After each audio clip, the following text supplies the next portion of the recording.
Bonsoir tout le monde. Bienvenue à cette portion de l'émission du Soul Leader Podcast qui s'intitule L'expertise afro. Aujourd'hui, pour l'émission, j'ai eu l'occasion d'avoir en entrevue Fatou Diop, qui est une entrepreneure basée ici au Québec, dans la région de Lanaudière, qui va venir nous parler d'entrepreneuriat, parler de ses engagements et parler de la réalité justement d'être entrepreneur à l'extérieur de la grande région métropolitaine de Montréal, voir comment ça se passe. Donc, bienvenue Fatou, bienvenue au Soul Leader Podcast. Merci Jean-Philippe, merci pour ton invitation et bonjour à tes auditeurs. Bonsoir plutôt. Je ne sais plus à quelle heure Oui, ils vont bonjour, nous écouter. bonsoir, ça va dépendre de où les gens se trouvent à ce moment-ci de la journée. Mais Effectivement. pour le bénéfice justement de nos auditeurs, pourrais-tu, s'il te plaît, t'introduire brièvement dans tes propres mots pour que les gens puissent apprendre à te connaître? Effectivement. Donc moi, mon nom c'est Fatou, je suis leader communautaire. Je suis entrepreneur, ambassadrice de la diversité ethnoculturelle dans Lanaudière. Donc cela fait à peu près 12 ans que je suis, disons, dans l'entrepreneuriat d'une manière générale. Donc, je suis aussi, disons, la cofondatrice là, du regroupement de la communauté noire de Lanaudière, la fondatrice de ID Projet. Et puis, j'ai plusieurs entreprises à mon actif et j'accompagne les entrepreneurs dans leur développement, dans leur visibilité. Voilà. Excellent. Peut-être pour les gens qui connaissent peut-être pas très bien le Québec ou la région, peux-tu nous parler un peu de cette région qui est Lanaudière, où est-ce qu'elle se situe par rapport à Montréal, puis qu'est-ce qui t'a amené à t'y établir? Parfait. Donc, moi, j'habite dans Lanaudière, plus précisément à Terrebonne, depuis 2017. Donc, je me suis mariée, j'ai eu des enfants, on a voulu plus d'espace, on voulait acheter une maison. Donc, on est arrivé à Terrebonne. Écoute, Terrebonne se trouve vraiment dans le côté nord. C'est plus proche de tout ce qui est Montréal-Nord, Henri Bourassa et tout. Quand je parle de Lanaudière, je parle de Repentigny, je parle de Mascouche, Joliette, toutes ces villes-là, en tout cas, font partie de Lanaudière. C'est quand même une grande ville. Si je ne me trompe pas, c'est des choses à vérifier. On est la 3e plus grande région, disons. Vraiment. Donc, en termes d'immigration aussi, c'est une région où il y a énormément d'immigrants.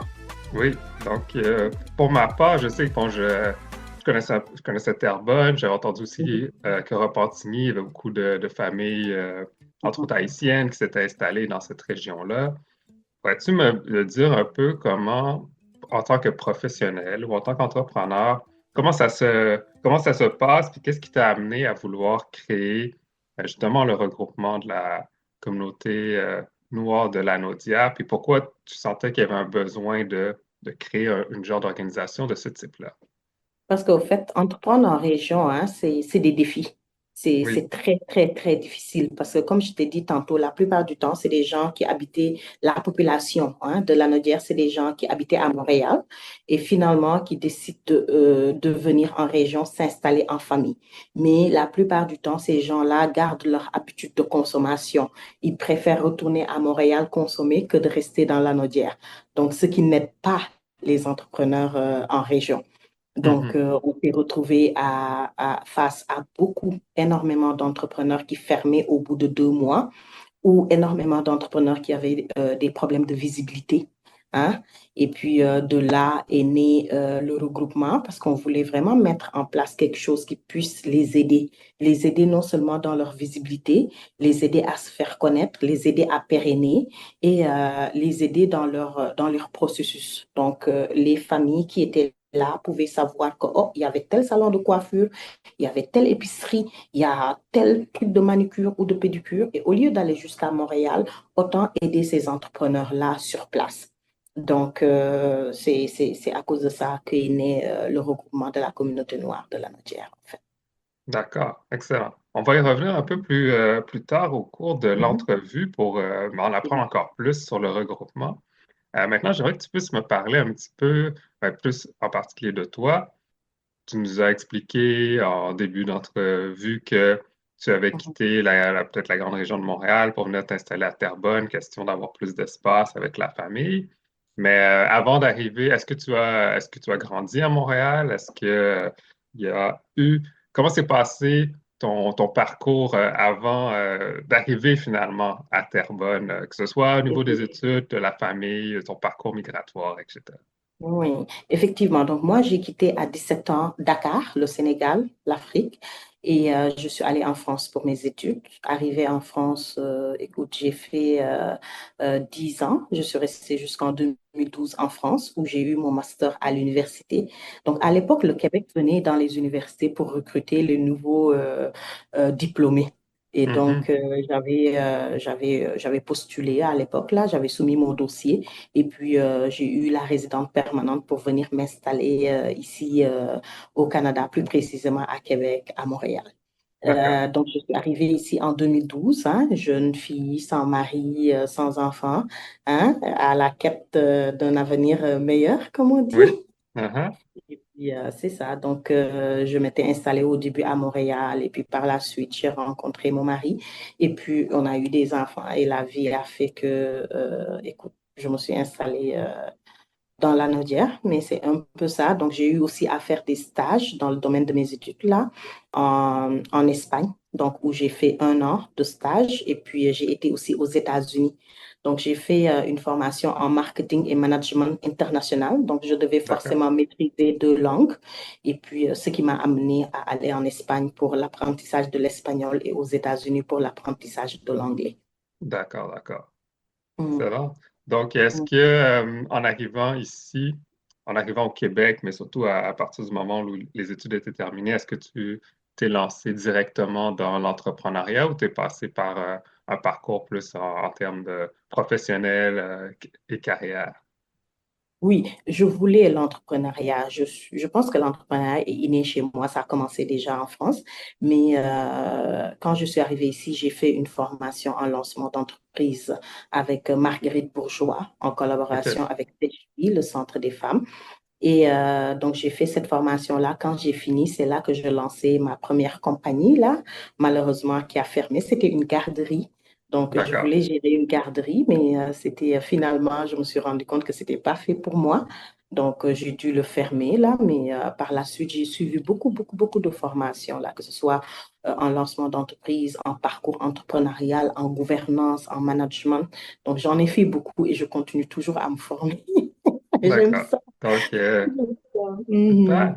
Justement, tu disais que c'est quelque chose qui a commencé il y a déjà longtemps, depuis que tu étais en France, cette envie d'entreprendre. Donc, parle-moi un peu de d'où t'es venue justement cette passion d'entreprendre. Est-ce que tu as eu des inspirations, des modèles qui t'ont amené à suivre ce chemin? Oui, j'ai eu des inspirations. Je pense que l'inspiration est venue en premier de ma famille. Donc, ma grand-mère paternelle, Mhm. elle était entrepreneur dans l'âme. Elle allait acheter des bijoux en or partout en Arabie Saoudite pour pouvoir les revendre au Sénégal. D'accord. Ma mère aussi, hein, a été quand même entrepreneur parce que elle était dans plusieurs organisations. Elle faisait énormément aussi de ventes. Et je pense que ça a été quand même mes 2 modèles de base. Maintenant, c'est sûr que, écoute, au-delà du fait que ça soit inné, c'est une passion. C'est quelque chose que j'aime. Donc, parce que pour moi, entreprendre, c'est vraiment transmettre quelque chose. Donc, j'ai toujours voulu transmettre quelque chose. J'ai voulu toujours, ben, voulu sortir de l'ordinaire, hein. Donc, du coup, écoute, je pense que c'est ça mon côté débrouillard, mon côté à vouloir toujours transmettre quelque chose, là, m'a fait, oui, rentrer dans l'entrepreneuriat. Super. Puis, tu as parlé d'un premier projet qui était une garderie, donc Mhm, une crèche, donc un endroit pour s'occuper des tout petits. Puis, mhm. quels ont été les autres domaines dans lesquels tu as, tu as fait l'expérience de l'entrepreneuriat euh, avant de travailler plus à faire justement de l'accompagnement d'autres entrepreneurs? C'est ça. Donc, comme je le dis toujours aux entrepreneurs, vous me voyez comme ça, vous pensez que, oh, ben, ça se passe bien, mais j'ai eu plein de projets, peut-être que j'ai dû arrêter parce que, écoute, finalement, ça n'allait pas, ou j'ai collaboré avec des gens, finalement, ça, ça n'a pas été parce qu'il n'y avait pas la motivation, peut-être au même titre que moi, je l'avais. Donc, c'est ça. J'ai lancé Création Cheta, qui existe toujours, qui est dans la personnalisation, les cadeaux souvenirs, les cadeaux pour les enseignants. D'accord. J'ai lancé la maison Confetti, mais ça, c'était en collaboration avec deux autres amis, mais finalement, on n'a pas pu le continuer. J'ai Transport Cheta, avec lequel ben, sur lequel je travaille avec mon mari. Donc, on fait beaucoup de transport de l'Afrique vers le Canada et du Canada vers ici. D'accord. Euh, on a aussi Sous nos succès qui fait du tutorat pour les enfants des immigrants. Donc, on leur place des étudiants qui sont soit dans les universités HEC Montréal vers les familles immigrantes ici. Et puis, c'est ça. Donc, ça, les trois là, c'est vraiment les piliers. Mais sinon, on a IDEA Projet là qu'on va mettre en place 2025, qu'on a commencé à travailler pour les gens qui veulent vraiment entreprendre et qui ne savent pas où se lancer. Donc, c'est de leur fournir peut-être des idées de projets là, parce que pour moi, il n'y a rien de nouveau. Tu prends quelque chose d'existant et tu essaies de le créer à ta manière aussi. Donc, idée de projet, c'est vraiment pour aider les gens qui veulent entreprendre mais ne savent pas par où passer ou comment, quoi lancer. Donc, leur donner comme ça des petites idées à développer et tout. Donc, c'est un peu ça. Et puis là, on a le regroupement avec l'accompagnement là, des entrepreneurs, mais ça, c'est plus partie OBNL, organisme et communautaire. OK. L'aide. Excellent. Donc, est-ce que, à travers tes différents projets, que ce soit à travers tes projets professionnels, à travers tes projets d'entreprise, il y a des leçons que tu as apprises, puis qu'aujourd'hui, dans ton rôle d'accompagnatrice, tu aimerais pouvoir transmettre à la prochaine génération d'entrepreneurs, peut-être des mythes que tu aimerais pouvoir peut-être briser, peut-être des mises en garde, particulièrement en lien avec l'entrepreneuriat au Québec en région. Puis je dirais même en plus en particulier pour les entrepreneurs qui seraient issus des communautés de la diversité ou racisées. Mhm. Moi, je leur dirais de ne pas avoir peur et de foncer, c'est-à-dire de ne pas que la peur ne soit pas un frein ou que ne soit pas un blocage. Et que je leur dis, écoute, au pire, c'est un nom que tu vas avoir et ce nom-là va t'apprendre. À chaque fois que j'ai eu des noms, et j'en ai eu, Mhm. je leur demandais tout le temps, c'est quoi la raison du nom? Et je revenais avec ces points-là. Ces points-là étaient mon point de départ. Donc, je leur demanderai de ne pas avoir peur parce que dans notre communauté, on a souvent peur de comment on va être jugé, comment les autres vont nous prendre, est-ce que je vais être accepté, est-ce que je vais avoir un nom, mais ça ne doit pas être des freins. Au contraire, ça doit t'aider à te dire, OK, si tel a réussi, c'est parce que je peux réussir. C'est sûr que le chemin ne sera pas facile, ou ne sera pas comme aisé. Ça, j'ai des Mhm. embûches, j'en ai toujours après des années d'entrepreneuriat. Mais toutes ces embûches-là sont des apprentissages. Il faut les prendre comme des apprentissages. Donc, je leur demanderai de ne pas avoir peur. Moi, je vais leur demander aussi de foncer, c'est-à-dire croire en ses rêves et foncer, être dans ta bulle, dans ton cloison, dans ton chemin, ne rien regarder autour et avancer. C'est-à-dire que tu crois que tu vas y arriver et tu vas y arriver. La résilience, ça, c'est des choses aussi à avoir et être bien entouré, avoir un réseau. Il faut faire partie d'un réseau. Il faut que tu puisses compter sur des gens. Donc, ça, c'est des choses qui m'ont beaucoup aidé et que je donnerai en conseil aux entrepreneurs en région. D'accord. Puis est-ce que tu aurais des exemples dont tu es peut-être particulièrement fier de projets entrepreneuriaux qui se sont déroulés dans la région de la Naudière, puis qui aujourd'hui peuvent servir de modèle pour d'autres? Effectivement, on a eu une femme entrepreneur en région qu'on accompagnait et qui avait vraiment des difficultés avec déjà le contrat au niveau avec son propriétaire, des difficultés sur vraiment les services qu'elle propose et des difficultés à avoir du financement. Donc, D'accord. on a rencontré son propriétaire vraiment pour l'aider à vraiment échelonner ses paiements mensuels et puis à lui donner du temps pour revenir. On l'a aidé vraiment à remettre en place ses prix, hein, ses D'accord. prix, et puis accorder vraiment ses prix selon le contexte et selon la situation. Et on l'a mis en rapport avec la municipalité et les acteurs de l'écosystème afin qu'elles puissent bénéficier de financement. Et puis, au-delà de ça aussi, je l'ai mis en rapport avec un mentor. Et ce Mhm. mentor-là l'a aidé parce que ce mentor-là était là et dans la restauration depuis des années et a pu l'aider vraiment sur les difficultés là qu'elle rencontrait à ce moment-là. Donc, ça, c'est des choses là qu'on a fait et puis que j'ai réussi en région. J'ai aussi mis en place le festival Afro avec le regroupement. Et puis, Mhm. c'est quelque chose qui n'existait pas, qui n'a jamais existé peut-être dans la Nodière. Et puis, on l'a mis en place. Et puis, il y avait plus que quoi, 500 visiteurs. C'était un succès. Et puis, c'était un moment vraiment d'inclusion, de mieux vivre, du vivre ensemble. Et puis, ça fait partie de mes succès. Là, il y en a eu plein. Mais ça fait partie des succès que j'ai vraiment aimé et adoré. Excellent. Puis, lorsqu'il est question, là, je pense peut-être à des personnes, ben, des communautés noires qui habitent en ce moment à Montréal, qui considèrent les régions. Ça peut être la Naudière, mais ça pourrait être d'autres régions à l'extérieur de Montréal, au Québec. Comment vois-tu les opportunités qui se présentent, particulièrement à ce type d'entrepreneur-là, là, lorsqu'il vient le temps de considérer développer un projet d'affaires en région? Qu'est-ce qu'il pourrait trouver ou qu'est-ce qu'il pourrait offrir qui serait un avantage par rapport à rester dans la grande région de Montréal? Écoute, il y a tout à faire en région. À Montréal, on a déjà tout, mais il y a tout à faire en région.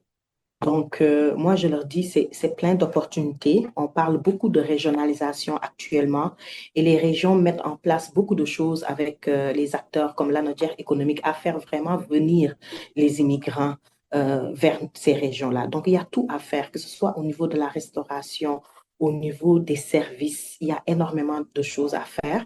Moi, je leur demanderais juste de venir et de saisir l'occasion.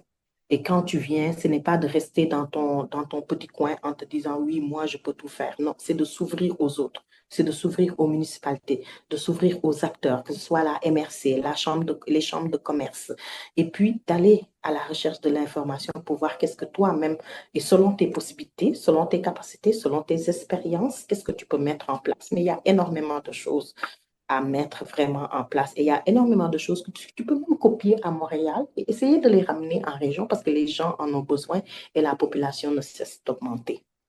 Mhm. Excellent. Parfait.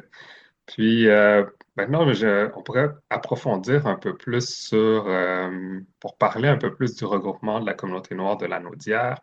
Donc, peut-être me parler de, de l'origine, peut-être un peu plus en détail par rapport à ce qu'on a déjà parlé de ce mouvement, quelles sont ses activités, puis où s'en va l'organisation avec ses projets et objectifs. Parfait. Donc, le regroupement a été créé il y a 2 ans, hein. Je ne suis pas la seule, je suis la cofondatrice. Je l'ai cofondé avec Flore Ondou Onguetou. Donc, tous les deux, on travaille fort depuis 2 ans et puis le regroupement a une vitesse là une vitesse vraiment très mémorable là, et qui nous dépasse même, je dirais. Donc, D'accord. au début, on a vraiment commencé par les accompagnements très simples en mettant vraiment beaucoup de visibilité au sein des entrepreneurs. Donc, en organisant des déjeuners d'affaires.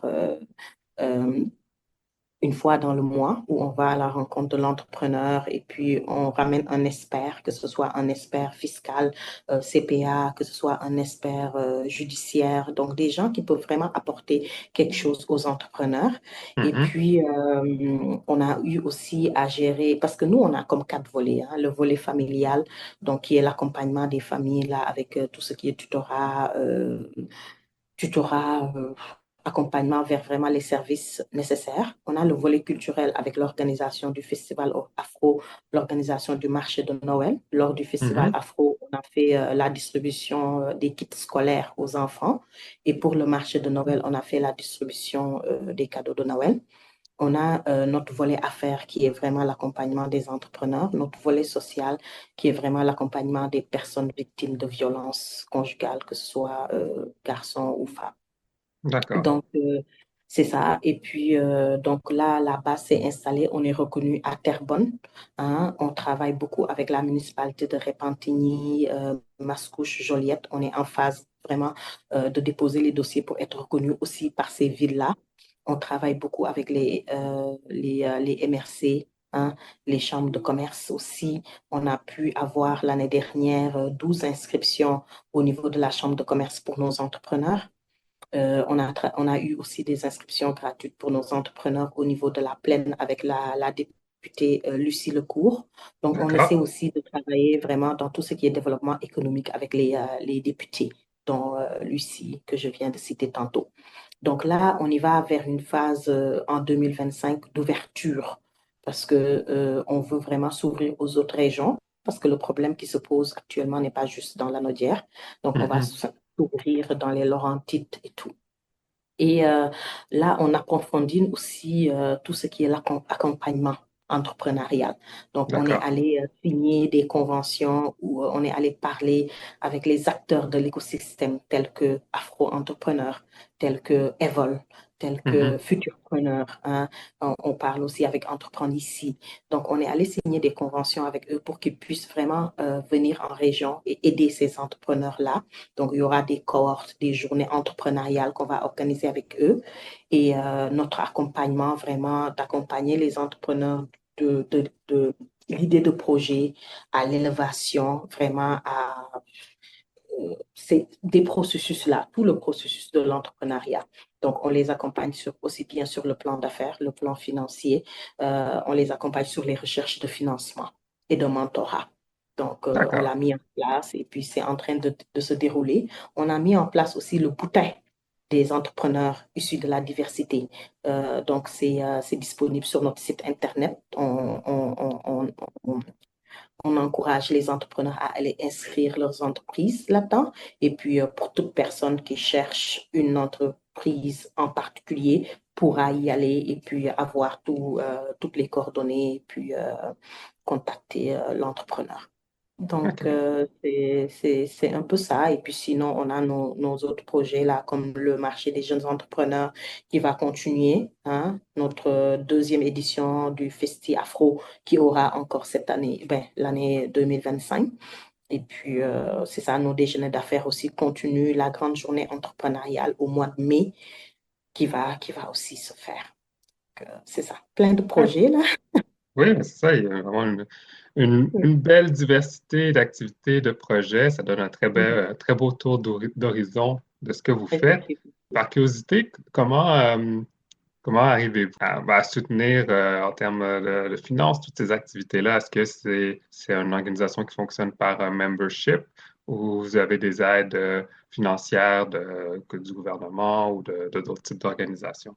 Oui, on fonctionne, oui, par membership, mais le membership, là, on s'entend, c'est vraiment rien. C'est juste pour vraiment apporter la contribution des entrepreneurs. Mais on a eu des aides, on a eu des subventions du gouvernement du Canada, du gouvernement du Québec, des députés, hein, de la Mhm. Nodière aussi, des fonds afro-noirs aussi. Donc, et puis là, il y a des dossiers qui ont été déposés au niveau de la MRC, au niveau des fondations.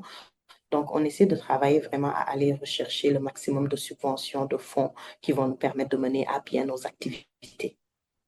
Excellent.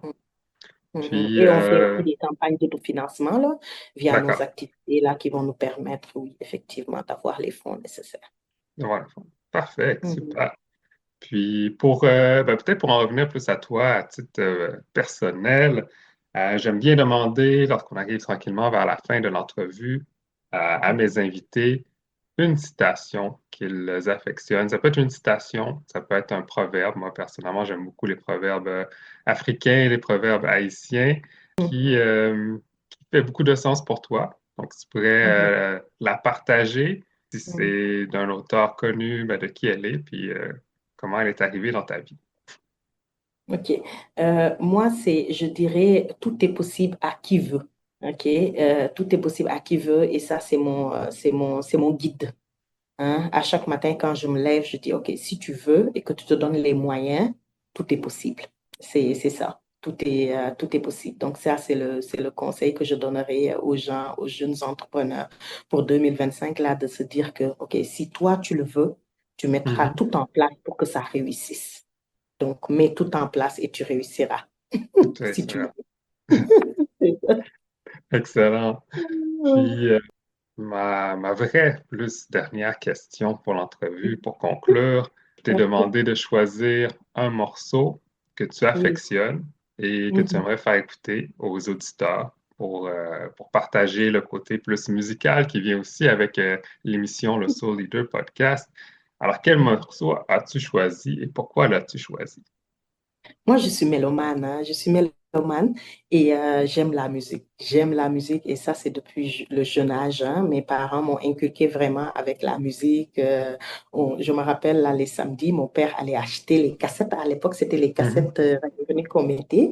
Et puis, on avait hâte au prochain samedi pour voir les nouveaux, là, les nouvelles cassettes qui sortaient. Et puis là, j'ai choisi Youssou N'Dour. Youssou N'Dour est connu Mhm. internationalement, hein. C'est notre star Oui, planétaire au Sénégal. oui, Et j'ai choisi sa chanson Choix. Un choix, ça revient à ma citation d'avant que dans la vie, il faut savoir faire des choix. Il faut savoir faire le choix d'arrêter, le choix de continuer, le choix de qu'est-ce qu'on veut faire. Si tu veux entreprendre, c'est ton choix et tu le feras. Donc, c'est ça, c'est pourquoi je le propose aujourd'hui aux gens, là, à tes auditeurs. excellent. Donc, on va pouvoir écouter ça en fin d'émission. Et maintenant, pour que les gens puissent te découvrir, peut-être toi à titre personnel en tant qu'entrepreneur ou en apprendre davantage sur le regroupement de la communauté noire de Lanaudière, comment peut-on te trouver et vous trouver en ligne ou hors ligne? Parfait. Donc là, en ligne sur Facebook, vous pouvez me trouver, mon nom Fatou Job. Donc, vous allez me retrouver sous ce nom-là sur Facebook, sur Instagram, LinkedIn, Fatou Job. Et le regroupement de la communauté noire de la Nodière, on est aussi sur Facebook, on est aussi sur Instagram. Vous pouvez nous D'accord. retrouver. Sinon, sur notre site internet www.communauténoire.com. Vous pouvez aussi nous retrouver via notre site internet ou sinon sur notre numéro de téléphone le 438-989-3509. Vous allez pouvoir me joindre directement.